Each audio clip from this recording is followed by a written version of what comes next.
We're hanging with the executive mayor of Tshwane on the show this morning, Mr. Msimanga. I'm going to get to your questions in a moment, so we'll definitely get there.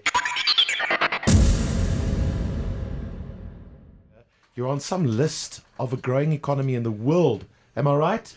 Yes, the Brooks Global Economy Index shows that Tshwane or Pretoria is the fastest growing in South Africa of all the metropolitan. Well done. Round of applause, everybody. With that, you have won a prize. You get the freedom of Jacker breakfast once a month for an hour. That is great. Yeah, that is great. I think it started off very great. Yeah. And then it's going to be, but still, this is prime time. This is prime time. We love having you. Look, here, so. remember what I said, Martin. It will be great to engage with our residents I know that. on a daily basis, if I can, No, but to be honest, though, the last time you were on the show, you said, watch this space. We're going to grow the economy of Pretoria, of Tshwane. And I said to you, it's on. I dare you. And you're back Moody's. now, and you have done it. And Moody's has said to us, they've moved us from a negative to a stable Well done. and growing. Well done. Well done. So we get in there. The Premier of Gauteng, David Makura, he said recently a big topic in South Africa, and I know it's a big driving force for the governing party at the moment, is land expropriation without compensation. The Premier of Gauteng said he's going to make sure that Gauteng leads the way when it comes to expropriating land without compensation. Firstly, I think many of us don't understand exactly how it will happen. But secondly, you're in Gauteng. What is your take on it? Well, I don't even think that they understand what do they mean themselves. What do you mean when you say expropriating land without compensation?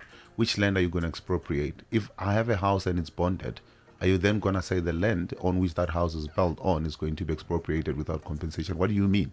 So it's one of those things that we've already raised. Now, I know when I met with the Premier and I met with MEC Uhuru, one of the things that we agreed on is making government-owned land, first of all, available, and that is able to be developed. And then you're able to then develop that and hand people houses and their title deeds to that same piece of land. Because then you are government land. Yes. Yeah. And they're also talking about land where there is no use or people are not using it optimally. Now, Yes. you have pieces of land around Gauteng where it has been abandoned for years and years on end. And nothing is really happening there. So if there is land that is being used, then, it's fine because it's used. If it's not being used, then it's one of those land that also now people need to go into negotiations with. But I can tell you from our own party perspective, we have never agreed, and I don't think we'll ever agree to a wide definition of expropriation without compensation, without actually unpacking what we mean, especially when we're talking about land that, people have paid for. If I've paid for a piece of land that I own, where I've built my house, I need compensation for that. There is no way that you're just going to come and take it. It's never going to happen that way. I from the start suspected what you just said now is probably how it's going to roll out. But I think they withhold certain of those definitions and explanations from us for, to get a bit of a political reaction. That's how I feel about it. Because the way you just put it now makes sense in my head. Expanses of land not used, government land. Sometimes they make it sound like they're going to come expropriate people's properties without compensation.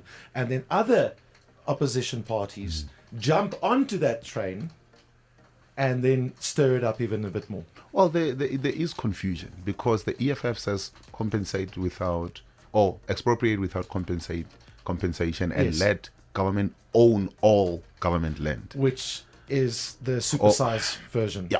And the ANC on the other end is saying, well, let's look at, the options that are available. So we are saying let people own land in their own personal right. Now, and we're putting that in practice. I can tell you right now, we took 2 reports to council recently where we are saying there's big plots that we have recently acquired, and we are now going to convert those into stands for people who are coming from informal settlements who are going to be for the first time owners of the land in their own personal capacity. Jacaranda. and FM.